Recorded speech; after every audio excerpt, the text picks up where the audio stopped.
रमशा ये बताइए, घिसी पिटी मोहब्बत ख़त्म हुआ, 3 शादियाँ और एक रिश्ता। इतना मुनफरिद किरदार जो सामिया का किया, कुछ खदशात थे इससे पहले? नहीं। मुझे कोई खदशात नहीं थे। मुझे कहा गया था वही चीज़ कि पहले भी मैंने इंटरव्यू में बोला था कि एक्सपेरिमेंट है, तो आप देख लें टैबू है ये सब चीज़ें। लेकिन पढ़ने के बाद मुझे था कि ये एक चीज़ करना है, ये ज़रा इसके जो मैसेजेस हैं ना, ये डिलीवर ज़रूर करने हैं ऑडियंस को।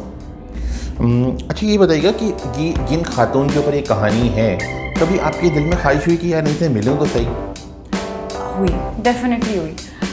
मेरे जब से मैंने सुना कि ये एक्चुअली एक रियल लाइफ स्टोरी है, तो उस खातून के लिए मेरे दिल में बहुत ज़्यादा इज़्ज़त बढ़ गई। इतना कुछ डील करने के बाद इस वक्त तो वो बाकायदा एक शेरनी है मेरे लिए। तो डेफिनेटली मेरे दिमाग में होता है कि मैं उनसे मिलूँ, मैं फंसी भाई को कहूँगी। ये बताएं कि जब आपको ये किरदार आपको दिया गया पढ़ने के लिए, आपने इसको पढ़ा, कैसा महसूस हुआ था उस वक्त? बहुत अच्छा, मुझे हुआ था कि ये ऐसा ड्रामा आज तक मैंने तो टीवी पे नहीं देखा।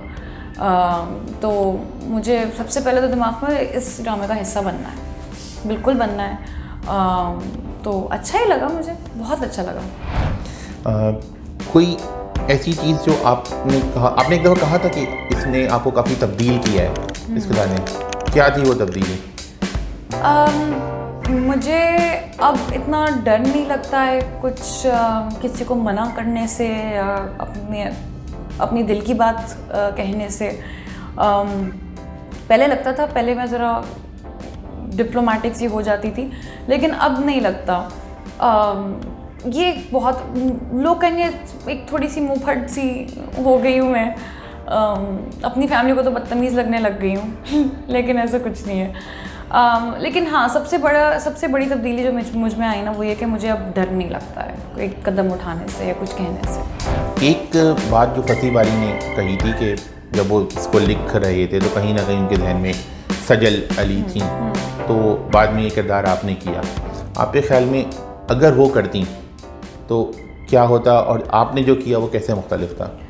मुझे लगता है कि अगर सज्जल अली करती तो ऑब्वियसली मुझसे तो बहुत बेहतर करती वो। मतलब मैंने उनके जितना भी मैंने स्निपेट्स देखी उनके ड्रामे की, मैं तो जब देखती हूँ तो मैं खो जाती हूँ। तो ऑब्वियसली एक तो बिल्कुल ही एक बहुत डिफरेंट हो जाता घिसी पिटी मोहब्बत अगर सज्जल करती तो। लेकिन मैंने किया तो मैं फिर भी खुश हूँ। लेकिन कोई फ़र्क जो आपको लगे कि उनका अंदाज में और आपके अंदाज में? बहुत बड़ा फ़र्क है ऑब्वियसली। मतलब कहाँ सज्जल कहाँ मैं अपना आपको कंपेयर नहीं कर सकती सज्जल से। अच्छा, आप ज़ाती तौर पे इस ड्रामे में बहुत पजीराई मिली है सबको, आप मुतमईन है अपनी कारकर्दगी से, या आपको लगता है कि आप अगर दोबारा करना पड़ा तो अब मैं ये चीज़ें बेहतर करती? नहीं, सच कहूँगी मैं तो बिल्कुल मुतमईन हूँ, क्योंकि मैंने सामिया को जिया है बाकायदा। मैंने एक सिर्फ किरदार नहीं निभाया, मैंने बाकायदा जिया है उसे। तो मुझे कोई रिग्रेट नहीं है, मैं मुतमईन हूँ अपने काम से। अच्छा, कुछ अंदाज़ा था स्क्रिप्ट पढ़ते हुए कि इतनी शोहरत मिलेगी? ट्विटर पे ये नंबर 1 पे ट्रेंड भी हुआ है। नहीं, मुझे नहीं अंदाज़ा था। मुझे शुरू से पता था कि ये शायद लोगों को इतना समझ में ना आए, क्योंकि ये एक सैटायर है। लेकिन ट्विटर पर ट्रेंड किया, लास्ट एपिसोड का जो रिएक्शन था, मुझे बिल्कुल भी अंदाज़ा नहीं था कैसा होगा। तो बहुत आप लोग का शुक्रिया कि आप लोगों को घिसी पिटी मोहब्बत का आखिरी एपिसोड इतना अच्छा लगा। रमशा ये बताइएगा कि एक ड्रामा था आपका कैसा है नसीबा, उसमें काफ़ी ज़्यादा घरेलू तशद्दुद दिखाया गया था, तो और इस ड्रामे में एक बहुत आपने मजबूत औरत का किरदार, तो आप दोनों किरदारों को कैसे देखती हैं? दोनों ही एक अलग तरीके से सोशल मैसेज हैं। मैंने आज तक मुझे नहीं लगता मैंने इतना सैड मैं कहूँगी ड्रामा किया होगा।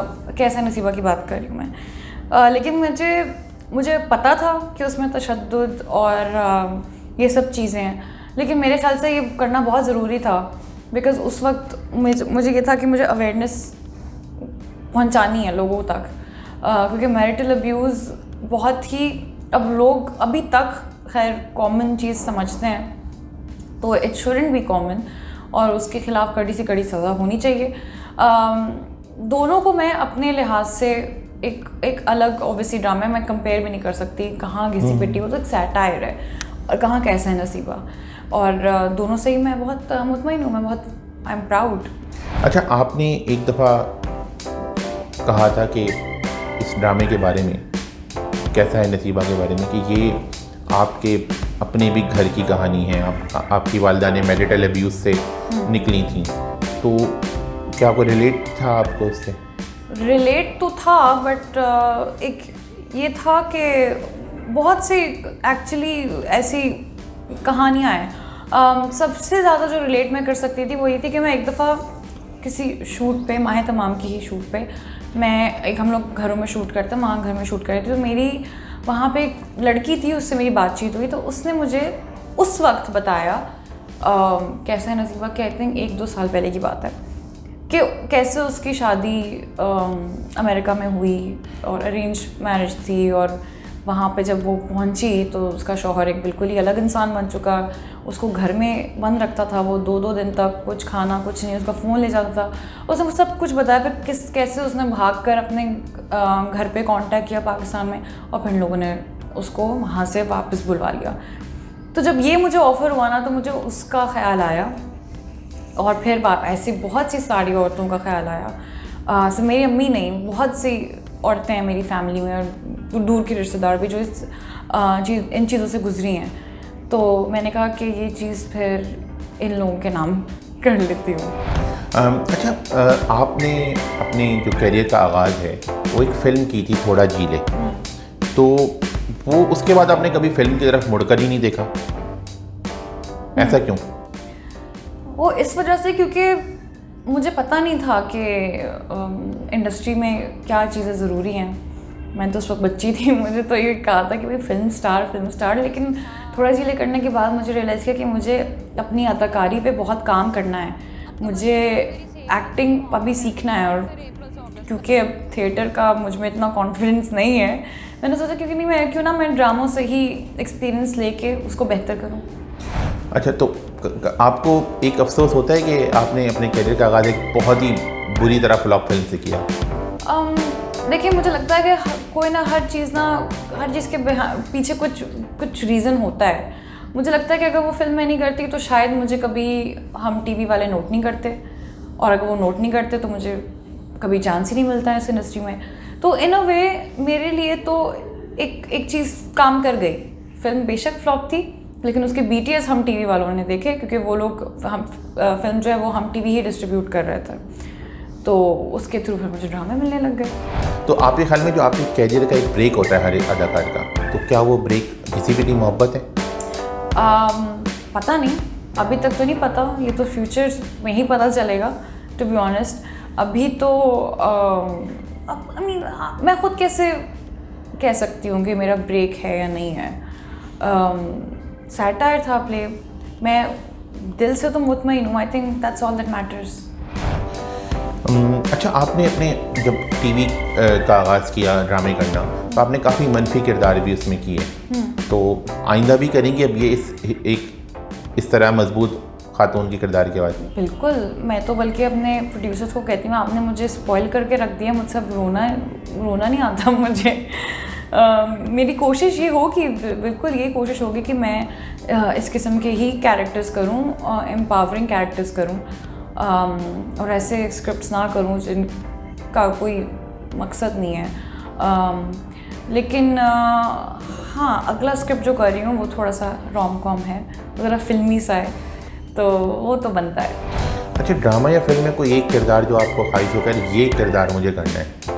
मेरे पास अभी कोई दिमाग में ऐसा कोई किरदार नहीं है, कुछ भी जो चैलेंज करे मुझे, कुछ भी जो मैंने कभी किया ना हो, वो मुझे करना है। अच्छा, ये बताएं, पिछले 4-6 महीनों से कोरोना की वबा में जो ड्रामे शूट हो रहे हैं, तो बहुत सारे सख्त SOPs वगैरह हैं, तो आप कैसे इसको करें, क्या मुश्किलात थी इस दौरान? जब सेकेंड वेव आई तो हम वैसे ही शूट नहीं कर रहे थे, लेकिन जब सेकेंड वेव थोड़ी कंट्रोल में आई तो हम वापस करें। जब पहले कोरोना आया था, हम सबकी शूटें ऑब्वियसली रुक गई थी।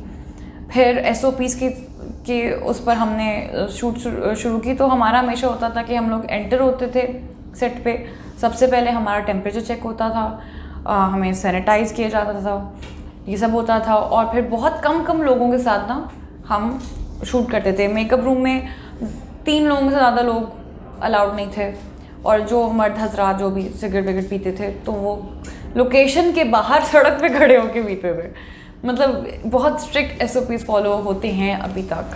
आजकल शोबिज़ में खासकर एक मीटू मुहिम की बहुत बात हो रही है कि इस तरह से आपकी इसमें क्या राय है? आपको कभी कोई ऐसा फेस करना पड़ा, कोई आपका हुआ? नहीं, अल्हम्दुलिल्लाह मुझे कभी इस किस्म का कुछ फेस नहीं करना पड़ा। और मुझे लगता है कि प्रॉबेबली क्योंकि मेरा एटीट्यूड ऐसा होता है, मैं सेट पे मुझे हर कोई माई मुंडा कहता है क्योंकि मेरे अंदर का एक ये छोटा सा टॉम बॉय है। लेकिन ऑनेस्टली मैंने कभी कोई हरासमेंट कहीं पे फेस नहीं की। लेकिन जो ये मूवमेंट है ये बहुत अच्छी मूवमेंट है, और इस मूवमेंट के थ्रू बहुत सी औरतों ने आवाज़ उठाई है, और जो इन चीज़ों से गुजरी हैं मुझे बहुत अफसोस है। और मैं बस ये दुआ करती हूँ कि औरतों के लिए ये चीज़ आसान हो जाए, बिकॉज़ अभी तक औरतें जो है ना वो स्ट्रगल कर रही हैं इस चीज़ से लड़ने के लिए। अभी तक उन पे कोई यकीन नहीं करता है, अभी तक जो केसेस होते हैं वो ऑटोमेटिकली वीक हो जाते हैं। तो मैं तो बस यही मेरी उम्मीद है कि ये मूवमेंट और मज़ीद स्ट्रॉन्ग हो पाकिस्तान में, ताकि हम औरतों के लिए ना ज़्यादा ईजी हो जाए आवाज़ उठाना।